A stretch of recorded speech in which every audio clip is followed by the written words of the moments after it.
name is Cody Lee, and I'm joined by Jordan. We are both part of Good Rep Media, and Good Rep Media is a small business marketing agency. We help small businesses rank better on Google, get more customers in their door, and we help them with online presence. Now, with that said, I'm super excited to bring you guys today's episode. We're going to be jumping right in, mainly because we've gone through two classes and we've done improv twice now. Yeah. And I think I know improv one twice is basically improv two. Like if I know math, I'd 100%. Say we've done improv two. We're basically done. There's supposed to be 8 classes of improv, but anyways, we're gonna get into it by the time we're done, dude. Actually, it'll be improv 2 plus improv 1, which will be improv 3. So we're gonna be growing exponentially here. Exponential growth. Little did you know. But realistically, I wanted to get into and kind of actually talk about the logistics of our classes, how it works, what improv is useful for, why we're taking the class, and kind of what we hope to get out of it. And so to start that off, hey, how are you doing at improv right now? Do you think you're doing well or doing bad? I think I am doing pretty well. So I think we have a good range in our class of like kind of people to like. I mean, I get comparisons to FIFA Joy or whatever, but like we got a lot of people to kind of compare ourselves to, and so like I definitely see that I'm a little bit ahead of some people in it, you know. And then there's some people that I feel like are either like right along there with me or maybe even a little bit further ahead than me. Yeah. You know. And it's worth noting. So for those of us joining us. Someone just made a post, and so we're getting a couple of the joins. I appreciate it, Mel. But for those of you joining us, we are going to be talking about our improv class. We did just start. We've gone through 2 classes so far. And just to like spell out what improv class is for those of you who don't know. When you sign up for improv class, you call some guy named Joe and you pay him $225 over like Venmo. Sometimes it's PayPal. Huh? So I think I paid $250. You paid $250? I think so. Maybe it was $225. I don't know. Well, if you're Jordan, you pay $250. You got to pay the hat tax. Little did you know. Which, by the way, sick hat. I really do appreciate that. You got some style, man. I'm almost jealous because I always got my hair back in this like bun. You know. I don't know if you watch me during the lives. I always feel like I am underdressed for the lives because like half the time I'll be wearing like wrinkly t-shirts that are like maybe the neck is a little stretched out and it's down here, so I'm constantly like pulling my shirt up and like trying to straighten out the wrinkles and stuff because I didn't give myself enough time to prepare for the live. Yeah, which hey, we talk about preparing in this as well. But so improv class, we both sign up. You pay a guy named Joe $225 and he's like, bet. Every Sunday at 6 p.m. show up for 2 hours. My friend Shane, he's done all this before and he got certified down in Chicago. He's going to teach you how to do improv. And it's like, bet. We show up. There are 11 other people there that are also trying to learn improv. And we go through a bunch of different games. I know this is something we talked about it initially where we were like, hey, what are we going to actually be doing at improv? It's a lot of games. Yeah. And I'm kind of here for that. Mm-hmm. Like I do almost wish that there was a little bit of like lesson to it to kind of like, but I mean, he does such a great job of like teaching by examples, you know, like after every person does their thing, it's okay, how did we feel about that? What, like, here's how this could have been better. Here's something to consider going forward. And so like, I definitely am a hands-on learner. So that is like the best way for me to learn. So I am thankful that is the majority of it. But I do think that there are a little bit of times where like you can get a little bit of like the like almost lecture side of it because there is a bit more deeper that we're not going to just naturally stumble across as we do the exercises, you know? Yeah. And it's worth noting we are taking a level 1 class. If you've not taken improv, there are 8 different levels, I think, to improv classes, and you do actually get a certification for each level. So if you go in, you're going to take improv 1 for 8 weeks, you're going to take improv 2 for 8 weeks, improv 3 for 8 weeks, and you go back to back to back, get through all 8 levels, and then you finish improv. I don't know what that means. Like, I don't know what happens at the end. I could be wrong here. I don't know that that's like exactly generic across the board, like 8 levels of it. I know that our improv class is taking a lot from UCB, Oh yeah, which is like a school in Chicago, that like is all about improv. And I got excited as soon as I heard Shane say that, because like I don't know too much about UCB, but I do know the improv people that I watch talk about it all the time.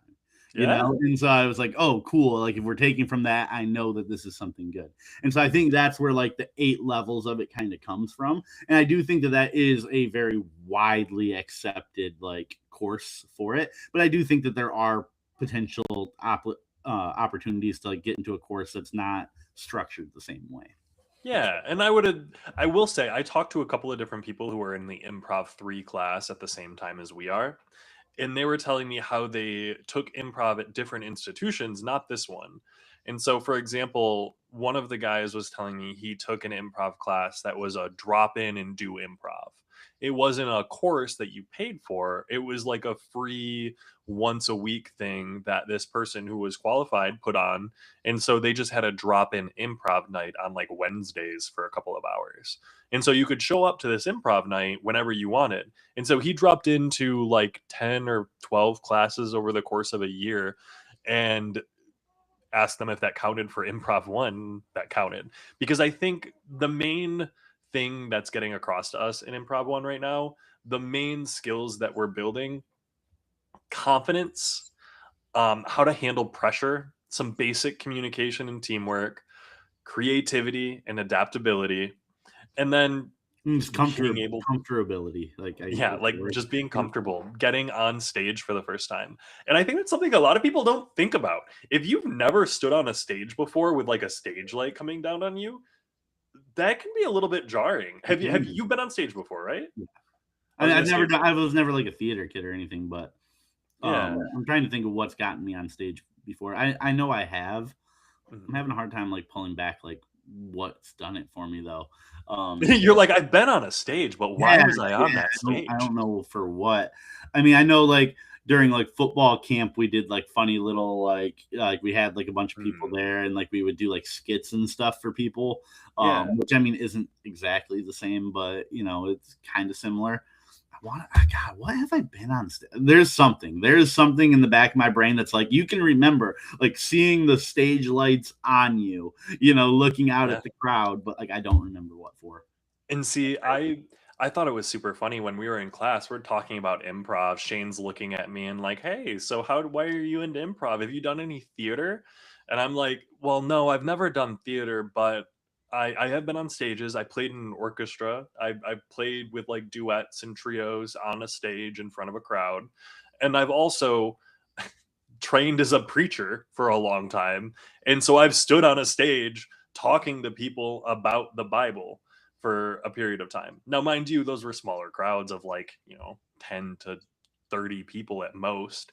But like I've had some of that experience. Now, does that count as theater? I Doesn't would count as assume theater, but like I mean, it is still experience on like a stage stage. presentation or whatever you want to consider that to be.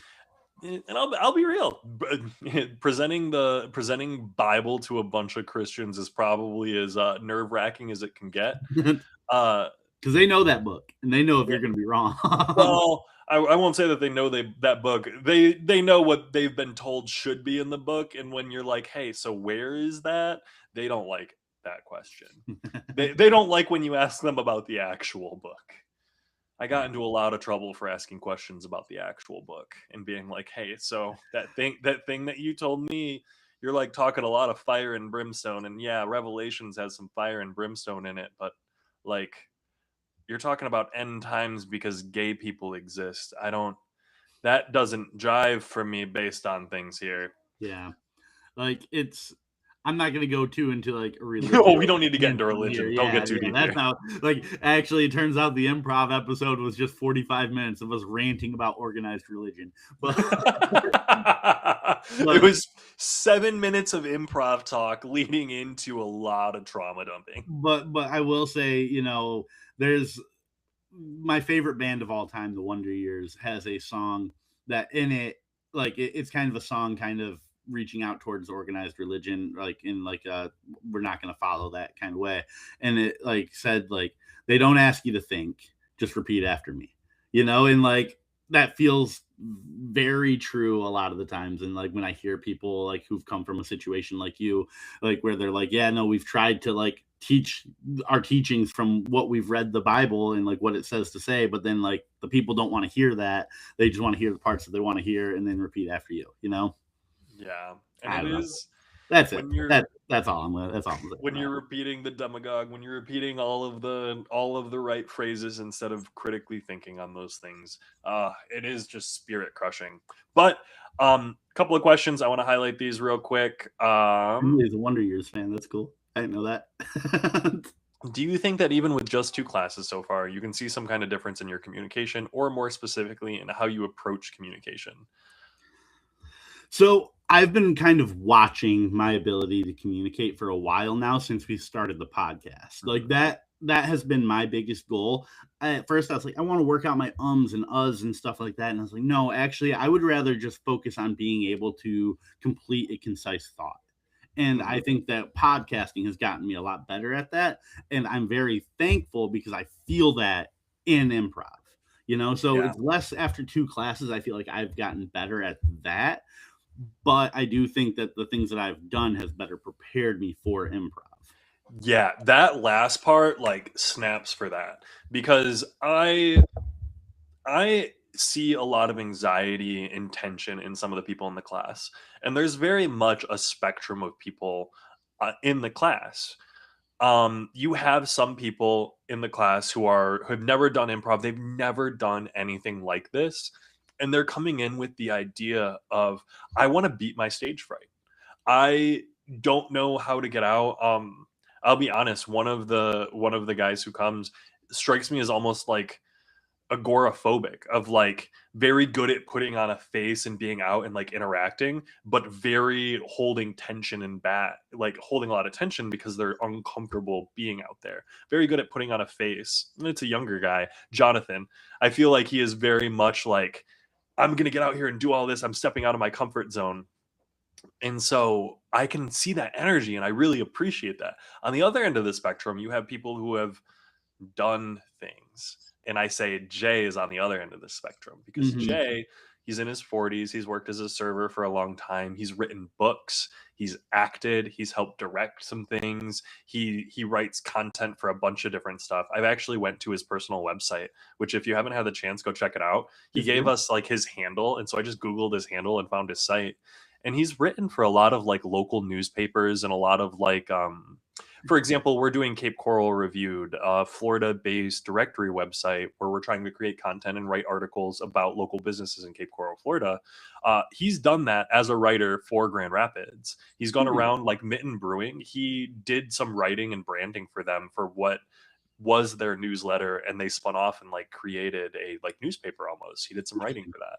You'd think he would say something about that. We've gone to Mitten Brewing twice now, and I don't think I don't know how involved he was. I think he was like a freelance, like creative writer. He might have gone through like an agent or something for a specific like piece. Gotcha. But the spectrum is there of, hey, I don't really have a lot of experience. I'm like almost agoraphobic being out in public. Every time they step on stage, they're kind of shaking.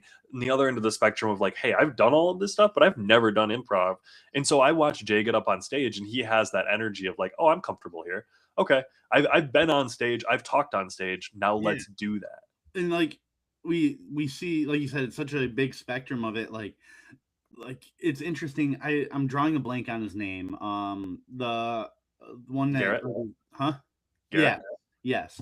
Like we both noted, like we saw like the kind of shaking that he had, but also he said that like when he like asked about like the experience, he's done like stand-up comedy and stuff. So like he does have like stage presence. Yeah, like I believe he did. I'm like 95% positive he said he did stand-up comedy a little bit. And so it's like and you can see that in him. Like the way he talks, like the way he delivers, like I'm like I feel like he's made for stand-up. You know, like his deadpan comedy is hilarious. And so like, but like that shake is like that's why I'm like, I don't know that he was shaking out of like nerves. There may just be something about maybe it. Just be something else. 100%. And but like you kind of like start to try and notice. I don't know if I'm like intentionally doing it, but I'm like noticing trends in people, like kind of like where they lean towards in their comedy or their improv, and like what they're going to be good at. Like we have someone dealing with a divorce, and like they tend to kind of lean on that a lot with their stuff. So like I'm trying to, anytime I go up there, keep that in mind, like I don't want to like force them to then do that. If anything, I would rather them step away from that, but I have a gut feeling that they're going to like make it about that. So like I'm going to try and set it up so that like it's a little easier for them and a little more natural for them, so that they don't force it. Yeah, you don't want to be forcing scenes. And what I've taken from these like first couple of weeks of improv, and you mentioned not having lessons. So I want to bring that in, where it feels much more like we're kind of playing games and there's not really like here's a lecture on things.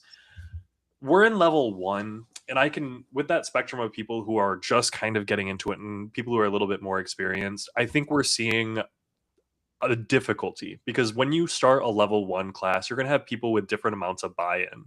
And we've talked about buy-in on the pod a number of times, and I think understanding and looking at buy-in in any situation really helps you understand and empathize with the people in your life. And so going in week 1, when we met these people, we're going in, we paid $225 or $250 if you're Jordan for this course. I might be wrong. I'm thinking I'm wrong. I think I thought it was 250, and then I think there was a moment where I was like, "Oh, it's only 225," but I've already forgotten that. you knew it was updated. You just are going back to being. My brain just like forgot that, and it's like I keep telling people I spent 250. Oh, that's hilarious. But with that said, the amount of buy-in, that 225 whatever dollars that we spent, is different for different people. Some people, it doesn't matter to them. Some people are using this as an excuse to get out of the house. Some people are going through a divorce and they just want a reason to not be at home and find new friend groups, find new people to interact with. And there were people in that week 1 who came in and were like, hey, I'm here to take a class and get out. I remember specifically Mike and Denise came in and they were like, hey, I want to, like, I'm here with my dad, I'm here with my daughter, and we're doing this as like a family get together. And I love it. Yeah. I want to especially call out Mike, because this is something that I've seen. Week 1, Mike struggled a little bit.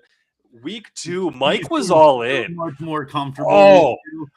I have mad respect for Mike. Yeah, me too. Like I really, and I'm gonna get really excited when Denise steps out of her shell. Oh, 100%. Like when they break that shell. Yeah, I feel like it's coming, and I feel a little bad. The other Mike was the one who was late, right? Yes. That's his name. I think his name is Sam. Sam. Okay, maybe. Yeah, that could be right. We have 2 Mikes though, or the other Mike still hasn't shown up. No, we have 2 Mikes. We have a John and a Jonathan. John hasn't shown up. Okay. So Sam, you guys are gonna get this whole class down by the end. Sorry, I know you were just about to get into it. A naming exercise, but Sam wasn't there for it. He wasn't actually. So, do you remember what mine was? Something eccentric.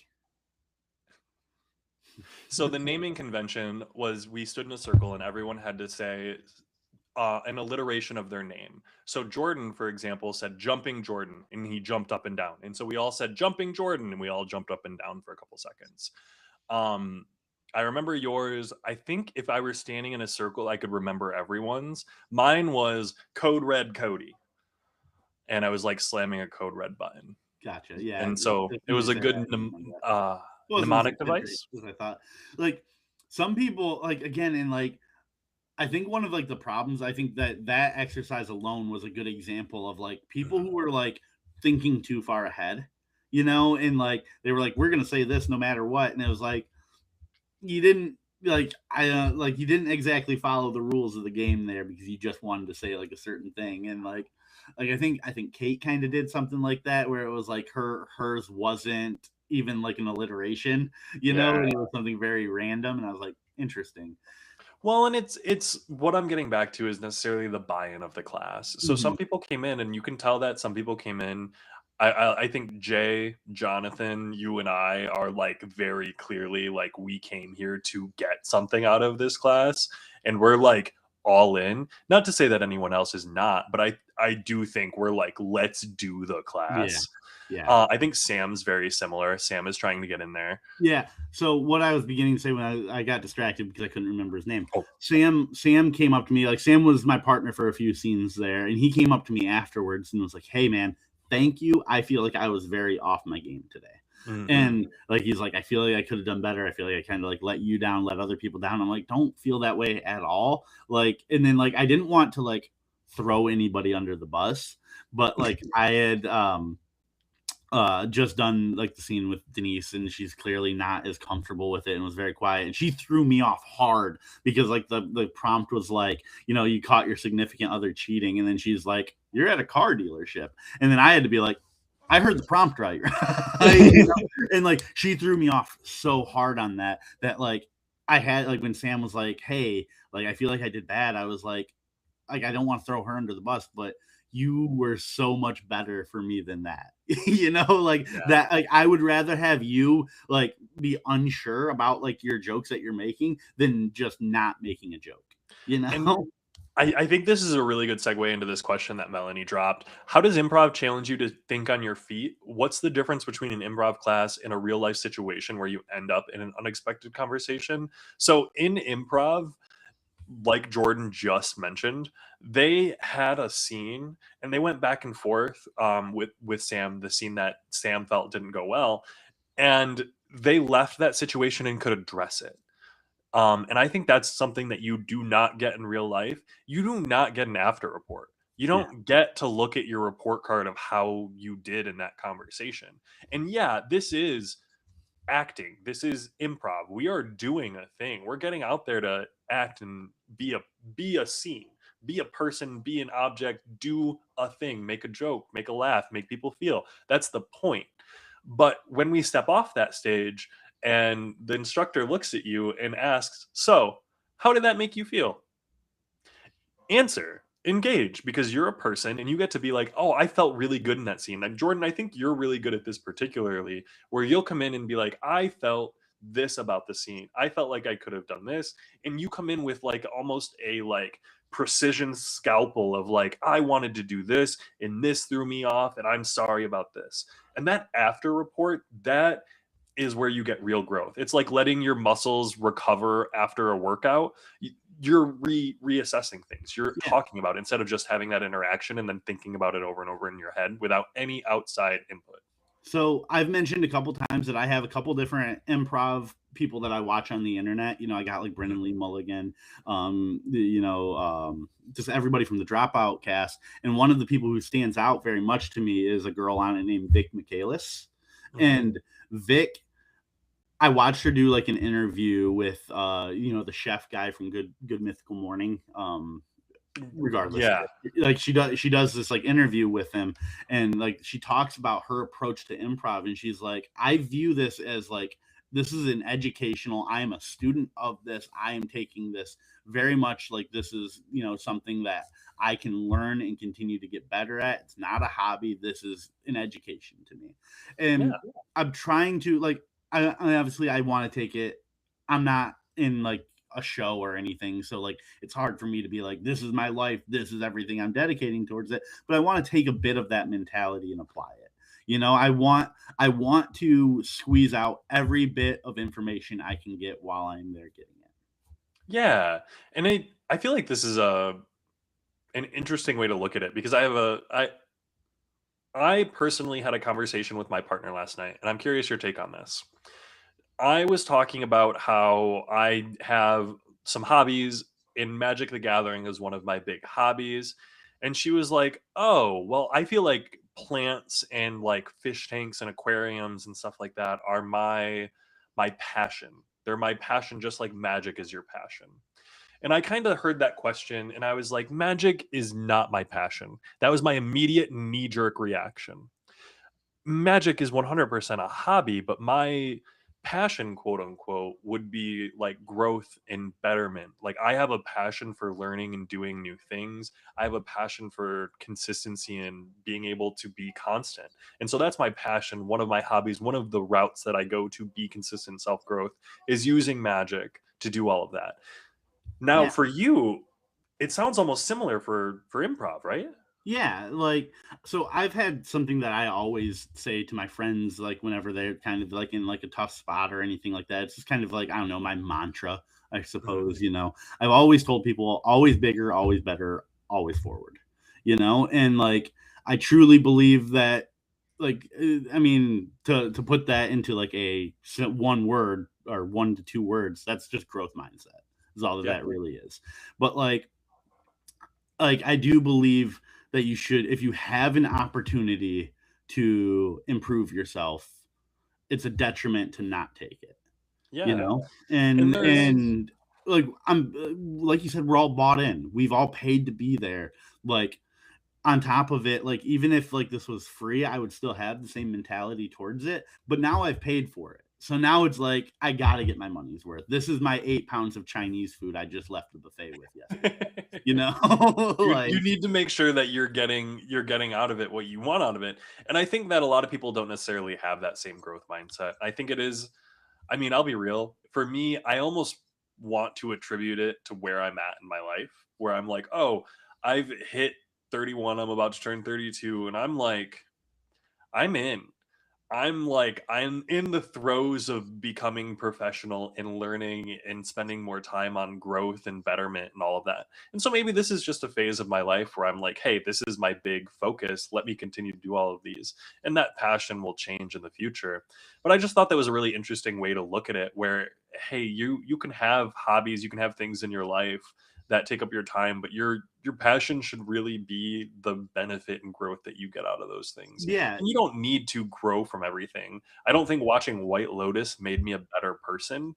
At the end of the day, we are mammals and we need to relax sometimes. Now, I will say watching White Lotus made me think of weird social situations a little bit differently. It's maybe beneficial, but I do want to hurry up and touch a little bit more on the question that we had already touched on from Mel there, where she kind of talks about like the comparison from real life situations to an improv stage. yeah. And like, so after last Sunday, my friend was coming through town at like around the time I was leaving the bar. So he stopped by and like we were talking. And like I kept making a lot of, you know, I feel like I'm pretty quick witted with like comeback jokes and stuff, like very Mhm. often, like already without improv being a thing. But like I was saying some things that was like really funny, and he was like, "Oh, like improv already paying off," and I'm like, "Well, no, I don't think so." Like because like improv, it almost feels different. I feel like there's a different level of like pressure on the improv stage where you're like almost forcing yourself to be funny, and it becomes harder than it actually is in a real life situation to just say something funny off the top of your head. You Yeah. know, like Well, in real life so it's more natural, whereas an improv it's very like theatrical, staged, you know, being forced out. yeah, and I'll be honest, I think this might be an improv 1 problem, and it might even be an improv 2, improv 3 problem. I think this is a we have different levels of people in the class who are able to play off of each other differently. Mhm. And so you mentioned specifically like one of the members is getting divorced, and that's a very big emotional thing going on, very traumatic situation for her to be going through. And so of course it's going to bleed into what is going on. But when you are just also learning improv and that's what's going on in your life and that's the big topic for you, like you said, Jordan, when you first got into this, you cater and you move yourself around that orbit because you Yes. know that's where she's going to go. Mhm. And in improv, what we've learned, what I've taken from these first couple of weeks of lessons is being on the same page with everyone is much more important than anything else. And if you're not on the same page, if you don't know what's going on, you are the detriment to the scene. And so it is more important that you pay attention. It's more important that you're listening and that you're a part of what's going on than it is that you're, a good improv person Yeah. and that you're, there. And a lot of the people that we have in the class, I think, are not as experienced. They haven't done the public speaking, they haven't done all of this. And so they end up in a situation where they're always trying to be the butt of the joke. They're always trying to be the funny person. Even you and I, when we're sitting here, I know that I'm not the point of focus 24/7. I need to play off of you and give you your time to shine, and I need to step back. Yeah. And similarly, I'm sure Yeah. you're learning like the same exact thing of like, okay, Cody's pontificating again. Let him go off for a second. Well, I mean, in our situation here, like I very much view it as you take the lead a lot. Like Yeah. you direct what we're talking about, and then I color commentary. You know, like Well, like we also have a I'm the system. Joe Buck here, which I know you don't watch NFL football, I do but not. like I am here to color commentate. I'm here to let you say what happens, and then me go, yeah, that was a good pass. I mean, fair enough, fair enough. But with that said, it's the amount of buy-in, the amount of experience that we have necessarily. We can play off of each other, and I think it's a little bit easier to go into a scene when you know that the other person is going to be funny, or you can let the other person be funny. And I feel it's so you mentioned feeling pressure to be funny. I don't feel pressure to be funny. I feel the pressure to like get it right. Yeah, yeah. I feel like that's more of it. It's not to be funny. I feel like I will naturally be kind of funny. Yeah, It but that's it the is goal, I think. but it I don't want to say something that like doesn't fit the game.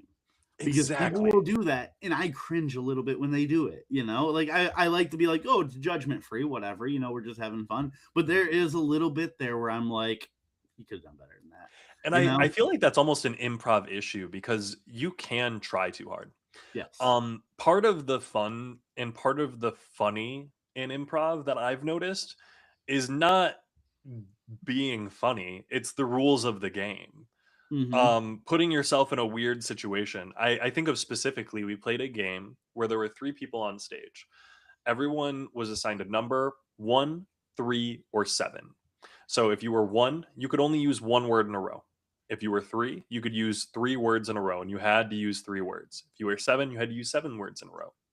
And so what you were doing is you were building a scene where one person could only use one word and they entered later in, and seven and three were sitting there trying to have a conversation back and forth and set a scene.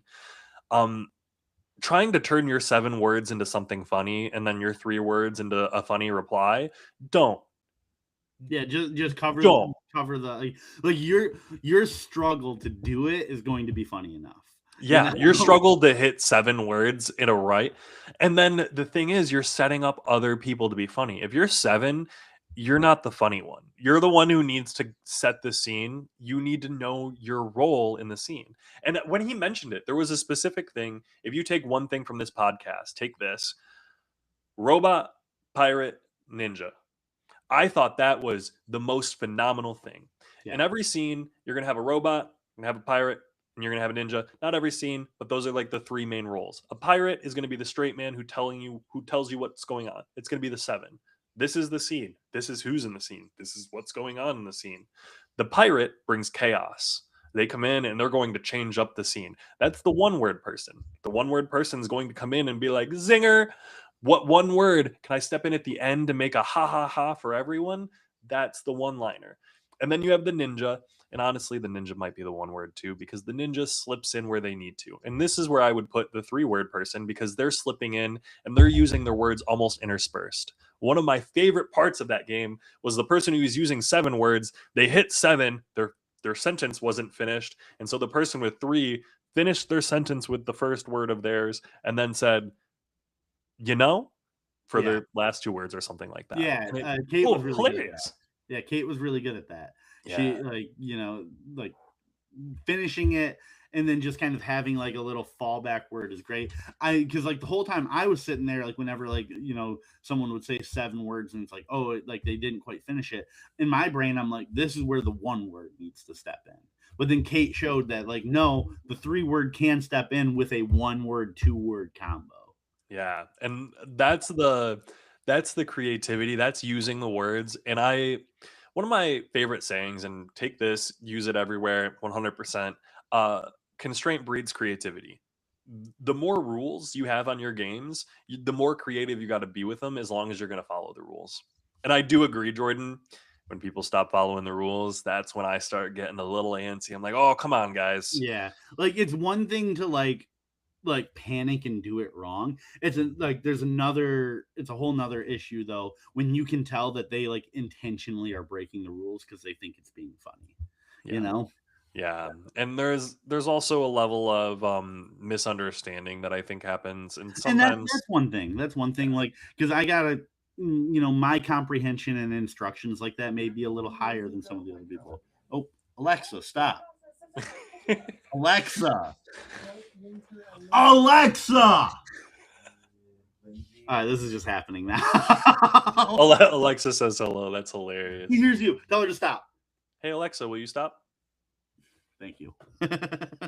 That actually worked. No, like she heard you say her name, which then brought up like the chat bubble, which I was then able to tell her to stop. That's hilarious. Oh my god, I'm here for that shit. She wasn't hearing me say your name. The problem is I have 3 of them in my apartment, and my apartment is about 100 square feet. so like even with the door closed, I will be like, say your name, and then like it'll be the one in the bathroom that hears me saying it, and I'm like, nope. That's hilarious. I'm gonna highlight another question here. Do you guys think improv is helpful in teaching you to be more aware of your surroundings? How can that reflect in the outside world or even at work? Um, More reflective of my surroundings, possibly. Honestly, the main skill that I think it gives me has given me so far makes me want to focus on is my active listening and my ability to kind of play off of someone else. Yeah. Yeah. Hands down for me, the hardest games that we play are the ones where like we go in a circle and then like you have to like someone is going to say something before you and then you have to play off of what they say, but you don't know what they're going to say until right before your turn. Because Mhm. I think what most everybody in our class falls victim to is thinking too far ahead. And then Yep. you start thinking on what am I going to say when it is my turn? But like you can't think that because you have to decide what you're going to say based off what the person before you says. And Yeah. so you fall into this trap of like over preparing and then you force out something that doesn't really fit. And so I almost feel like you got to work on clearing your brain while the other ones are happening. Unless it's like the storytelling one, then you should probably listen a little bit for callbacks and stuff. But like the one where it's like this person in front of you says a word and then you have to like come up with like a word that like is compounded with that one, and it's like, Mhm. well, I now if 4 people before me said fire, I can't be thinking I'm going to say truck because by the time it gets to me it could be goose. Yep. And you need to be able to actively listen. I think honestly, that's one of the biggest skills that you're going to be able to take away is active listening, but it's going to hopefully help with your ability to hold things in your head. So, for example, one rule of comedy is the rule of 3. If you're going to mention something twice, you should mention it a third time. And if you're going to mention it a fourth time, you should probably mention it a fifth time. Um, So, when you're in a scene, when you're going around in a circle, I'm going to use an example from our first class. Someone made a joke about soup. And then partway through, someone else made a similar joke about soup. And so, top of mind, you need to be able to hold in your head, okay, soup. Soup's been used twice. We should probably hit soup one more time in this cycle, in this energy, whatever you want to call it, in this game. So you want to be able to hold space, recognize soup should come up. Now, holding all of those different tabs in your brain, holding all of those spoons, so to speak, can be very difficult because you're like, okay, we need to mention soup a third time, but we've already mentioned murder once, and we want to hit murder at least 3 times because that's supposed to be the topic. We're talking about horror here. So, let me hit that again so that I can set someone up behind me. You don't want to be having all of these thoughts and then missing what the person next to you is saying so that you can play off of them. Yeah. And that's difficult. That is a skill, and that's why you take a class. Yeah. Speaking of difficulties, what do you feel like you are struggling with the most? So my biggest struggle right now is probably wanting to do more. Yeah, um there's been a lot of times where like I look around and be like, is anybody else walking up? I want to walk up, but I also don't want to like take away from other people's yeah, opportunity.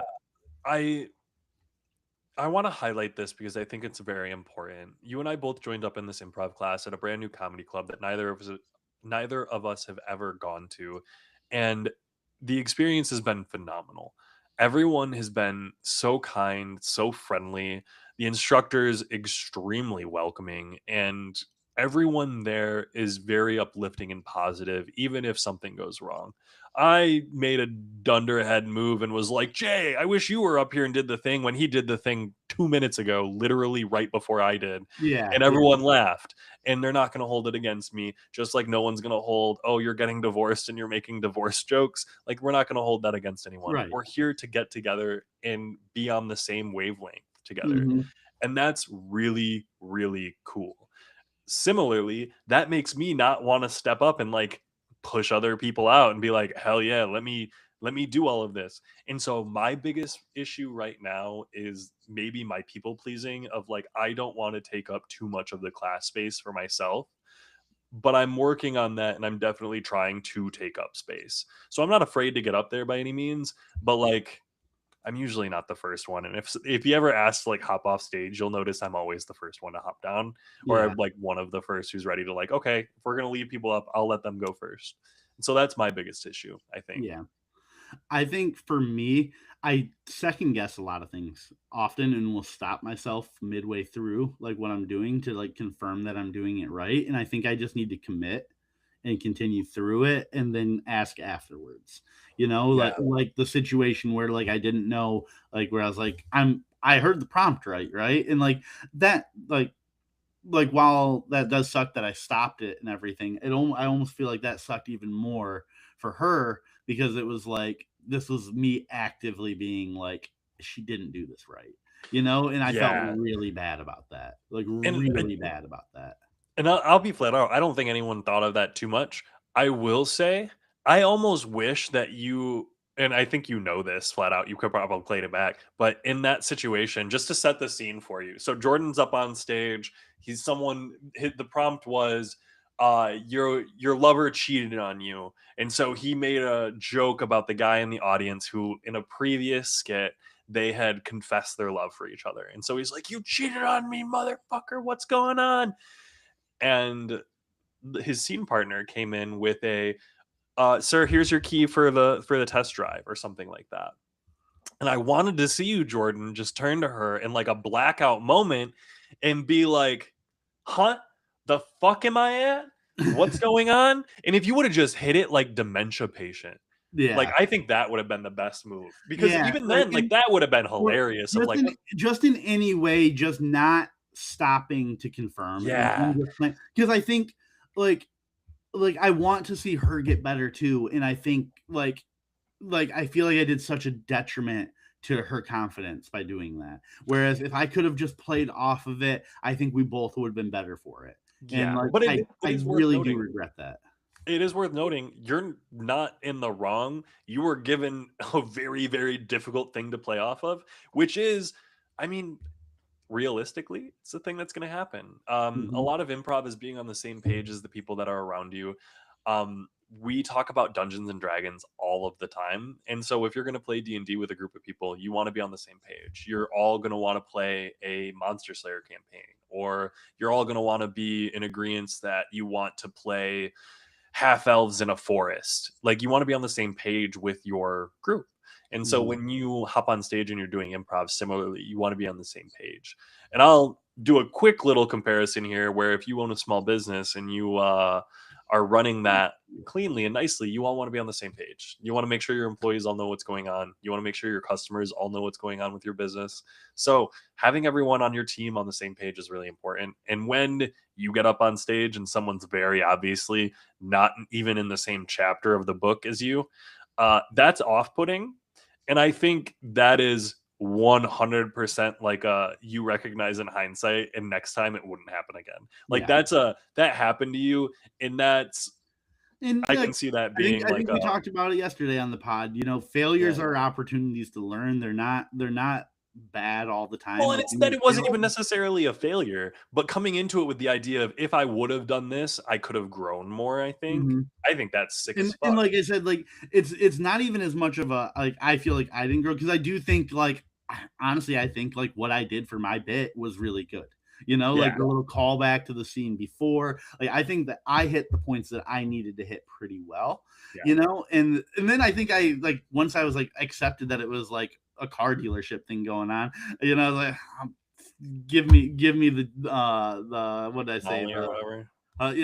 What's the time machine from Back to the Future? The DeLorean. I was like, whatever, give me the DeLorean. Does it come with the flux capacitor?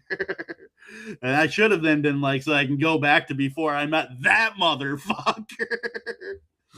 Yeah. Man, that would have been a good one. That would have been a good one. And like, he tells us like you're going to regret things. You know, you're going to drive home from improv and be like, I should have said this, I should have said that. And that was what I said to Sam.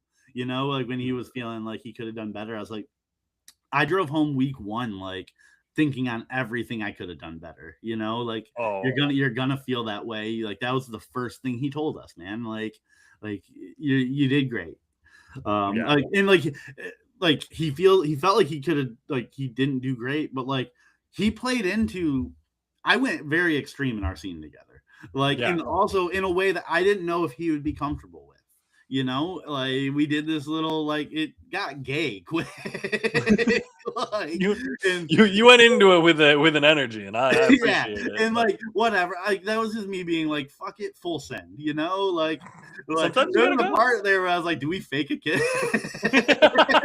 I've never faked theater kissed. I know you gotta like put your thumb up or something. I probably would have more like just like done like the fake, like go in and prayed for the bow.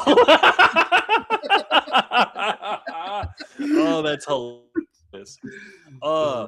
But with all that said, I want to hit the points again just so that everyone knows what we're kind of touching on here. Confidence and how to handle pressure, being able to step up in those moments and kind of address all of those, communication and teamwork, being on the same wavelength as everyone around you, and then creativity and adaptability. So on that third point, creativity and adaptability, what do you think like your most creative moment was in class this week? Yeah, because I feel like my most creative was more like the scenes that I did in week 1 was like a little bit more creative than I think kind of what I did this week. I do feel like I kind of hit it better week 1 than I did week 2. And I think that was just kind of situationally. I don't think it was like I could have done better or anything. I just think that I just did do better week 1. But as far as this week, honestly, I think that scene with Sam was probably like because it was so out there. You know, and it still fit the prompt. We hit the things that like from week 1 that we worked on, where like I gave him a name. I gave my wife a name and like said we were getting married. Like I did a good job of kind of painting the scene for us, and then like took it in a way that you didn't expect it to go, but still made sense with it and was funny. Mm-hmm. I feel like that was probably my strongest. What do you think was my, like, of all the things I did? I'm not asking about yours right now. Of everything I did, what stood out to you the most on Sunday? I mean, honestly, the thing that stood out and like I remember the most is jumping Jordan, purely because I was literally trying to commit that to memory as we were going around and doing all of that. But I will say the one with Sam when you were up on stage, and I liked the energy you came into the car one with. Your first line when you stepped out and like went for it, that was great. And then the immediate, like I watched your face just go, huh? Like you were in, you were so in, and I watched you just get taken out completely, like in real time. And I'll be real, that stuck with me more than anything. Like that, like facial expression, because you actively like backed your neck up, and you like turned to look at her, and then you immediately looked over at Shane, and you were like, "Is that right?" And I was like, "Oh." I also think I did good with the little David Attenborough. You did really good with that one too. I did like that. I like that one too. I feel like I did pretty good with that. As soon as he said animal because like I was really nervous about like what my theme was going to be, and he's like animal documentary, and I'm like, I know exactly what to do for that one. Yeah, and for context on that game, we had 5 people lined up, and we were trying to tell the same story with a through line, but each person had a different genre or a different like personality type. So we had like Taylor Swift, sci-fi, horror, Thomas Jefferson, and David Attenborough or whatever, documentary style. And they were trying to tell a story about delivering muffins to grandma or something like that. And so it's tell the story in that type of voice or tone, and make sure you're listening to the people around you. And it was like 1, 2, 3, 4, 5, and then Shane bounced around to each individual person trying to follow off of everyone else's story. And this is where it gets really difficult if people are not bought in and if people are not paying attention and people are not giving it their all. And so Yeah. I think that's a little bit of what we're running into with level 1 right now is people, they have buy-in, people are here, they're being respectful and they're definitely taking part, but some They're of not them, all comfortable. yeah. And like I was lucky. I did so for that one. I had right before me was Kate, and she got like the rich hoity-toity girl, and so she was already like and like I could barely like she was doing a great job of in that character, and like to the point where I was like I can't even really understand what you're saying. You're so far into the dialect. So like I just tried to pick out a few key things and then just like throw that into like what I'm saying for the David Attenborough, but it was hard to like continue what her side of the story because like she was very like intentionally talking in circles with her character, Yeah. and And there are scenes and there are issues with that. Being able to actively listen, I think, is one of those skills I am going to be building up a lot of. yeah, Um, we got to I'm do really more of excited. the two people talking in your ear one like that seems like that would just be a good skill to not even work on like because like that doesn't really even seem like improv Yeah. honestly, that like because you're not coming up with anything on the spot. You are just No, literally trying to listen to people. Now, those you're people are coming skill up with building. like a story on the spot, but that story could be about anything. So really, you're just telling a story, Well, and it's I want to call this because if you're listening to this right now, I would challenge you to work some of these ideas or concepts into your everyday life. One of my favorite is I realized one of the games we played in the class was name 5 things. And so we would stand in a circle and it was, hey, name 5 things that are out of place. And it was like, name, okay, a clown in a clown in a war tent, an elephant at the aquarium, stuff like that. Now I play a similar game where I'm like, name where if you, your partner, your group, whatever, you go in a circle and you're like, name 1 thing, name 2 things, name 3 things, and you go up until you get to name 30 fast food restaurants, name 31 trees, name 32 brands of shoe until you run out of options. And so these are just critical thinking, how to think on your feet games. The name 5 things that we did for improv was timed. It was name 1 thing, name 2 thing, name 3. You're trying to get them quickly. This is much more my style of game is like critical thinking. Can you name yeah. all of those things? And I would challenge you if you're listening, do something like that every day because the brain plasticity is huge. I think I got like the more we talk about the different games, the more I'm like, wow, I feel like I did really good on that one too. Because like there was like the name 5 things to like know you're looking at a narcissist, and I'm like looking in a mirror, looking at my mother, looking at my father. I do remember that.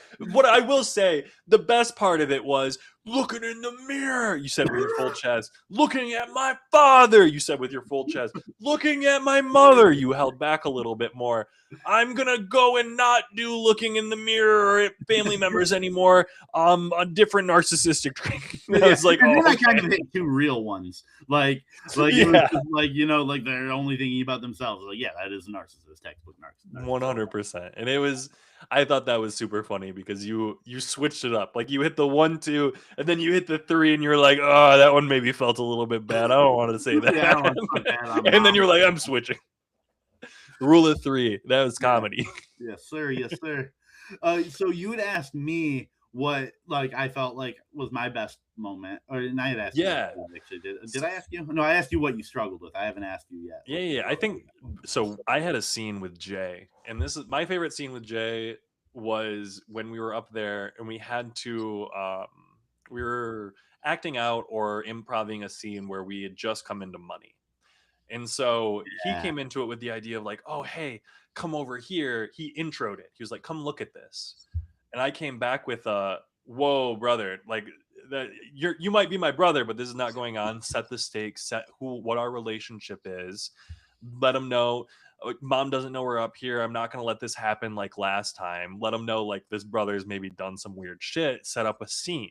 That felt really good. he brought me over, we looked at a thing, and he set me up to be like, oh, look at this. And he opened a box. And I'm like, I can say whatever the hell I want in this Yeah. box.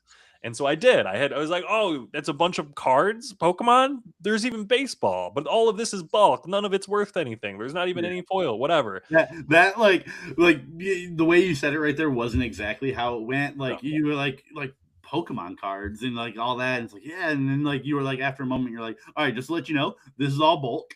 And like that got a pop out of about 3 people, but like those 3 people, it was a real pop.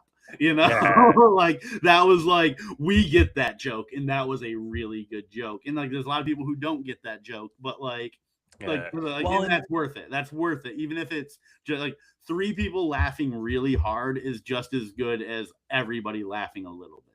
Well, exactly. And so we continued on that scene, and I ended it. I was like, that's just bulk. There's got to be like a lock something around here. And he was like, oh yeah. So we went over and we found another box, and he's like, look at this. And I made a your mom's dildo joke, Yeah, and like that got Rachel everyone to Monsters. laugh. Yeah, that was a good But one. when we stepped down, one of my favorite things, and one of the things, I don't know where I've heard this. If you are listening and you have heard this, let me know. But you want to tell a joke for the whole audience, and you want to get more and more and more and more specific until one person in that audience is laughing. And so when I hit that bulk joke and you're like 3 people really laughed, I'm like, that's good shit. Like that makes me feel good because I'm like, I want to hit that. Like, Yeah. I want to get a joke. I got the big laugh with the mom's dildo. Ha ha ha. I made a fart joke, but I got a good laugh in Yeah. that middle bit. Yeah. That felt really nice. Yeah. Yeah, you did really good with that one. Cool. It's like I think I we got one more comment to highlight unless you got something. for sure. No, let's go with it. One of my professors taught me something in college that helped with my anxiety and public speaking. Think once, listen twice, which emphasizes focusing more on active listening. When you're on stage, what's the like biggest hang up of like listening to your partner? Are you constantly working on what you're about to say? Are Yeah, I you think trying to make sure that you're like playing off the first part? Because when I'm listening, just to give you like context here, I'm up on the scene. I'm trying to like almost mind blank myself until it comes to yes. me. I'm And trying that, to do that too, and I'm not great at it. Like yeah, it's and hard. yeah, and like we pointed it out. Like we had said that, like like Jay had said, like, I'm kind of struggling with whatever, and I was like, you're thinking too far ahead. And he's like, Mhm. yes, that's exactly what the problem is. And I'm like, I was able to say that because I knew that that's what he was going through, because that's what I go through every single time. Yep. And it is very, very difficult. Now, there But are some situations where that is okay. Like you think about week 1 when we did the 3 chair one, where it was like the first person had to come up with a legit good press conference response, and then like the second person had to be a little like worse, and then the third person had to be bad. And I feel like yep. I did really good at that in the third chair because I was able to think ahead, and I had good bad jokes to make at the end. And like in that situation, being able to do that is obviously a benefit.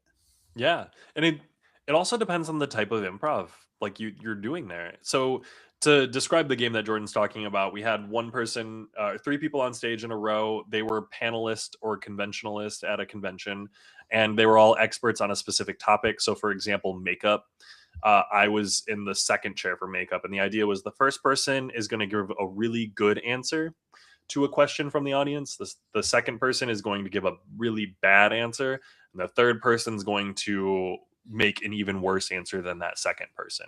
So question from the audience would come up, hey, what's your color palette? Oh, well, I'm looking into fall palettes because of the time of year right now, and it really works with my skin tone.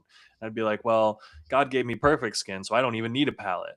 And then the worst answer is poop brown, let's go for it. And that's a really cool like escalation of difference. Yeah, or like when like they were what they say, like what's your best recommendation for like skincare routine? And like I Mhm. was there at the end, and so I had to do the worst one. And I was like, I think you should like cut it off and remove it so that you can really get in there. You got to peel a couple of layers 100%.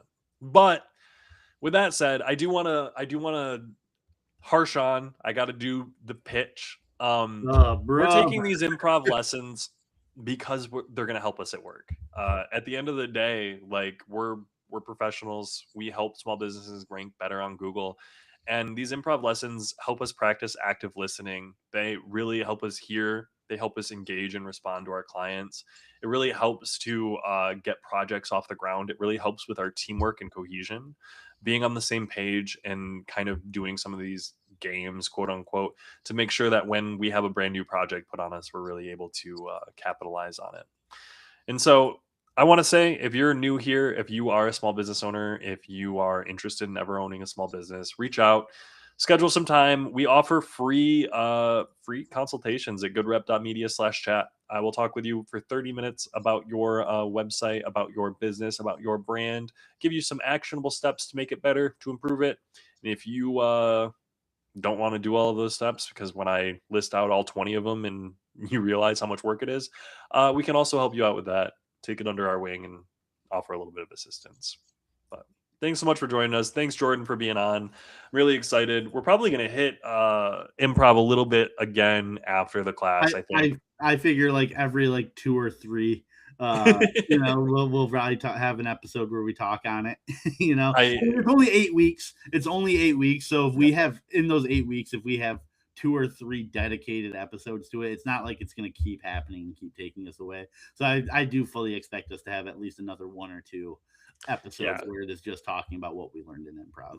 Because if we don't, then we're just going to talk about it during the lives anyway. If we don't make it the topic, we're just going to do it without it being the topic. Exactly. Fair enough. But hey, thanks so much for joining us. Make sure you catch us next week on the Joey Matterhorn channel. We are going to be live, enjoying talking about some things. And I hope you guys have a good January. I can't believe that January is almost done. Yeah. It's kind of mind-boggling, honestly. Yeah, we are getting there. It's nearing on us. Oh, I turned 32 in, is it a week? No. What day is your birthday? 10 days. I turned 32 in 10 days, man. Wish me a happy birthday. We'll see you guys next week. Chat with you later, guys.